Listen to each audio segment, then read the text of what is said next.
Leveling a floor after foundation repair is all about making sure your space feels solid and smooth, like it should, without that annoying wobble or slope messing with your vibe. First off, you want to check exactly how uneven the floor is. Grab a level, or even a long straight board, and some small blocks to see the gaps.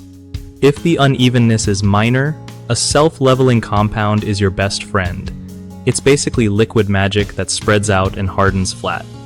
Make sure you clean up the subfloor really well, no dust or debris, so that stuff sticks properly. For bigger dips or high spots, you might need to pull up the subfloor and shim it. That means putting thin pieces of wood to build it back up level with the rest. Remember, shim's gotta be snug and stable, or you'll get squeaks later. If you're not comfy with tearing up floors, call in a pro to avoid extra headaches. Also, think about moisture barriers. If your slab has moisture issues, prepping right saves future problems. Last thing, after leveling, seal or prime the floor before you lay down new flooring. It helps everything last longer.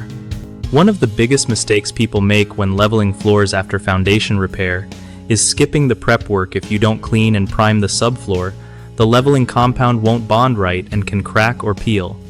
Another is underestimating how uneven the floor really is.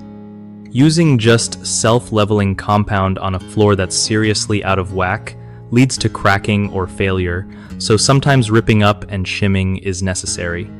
Finally, rushing the drying time is a classic error. Pouring new flooring over a still wet leveling compound can ruin both layers, so always check manufacturer drying times carefully.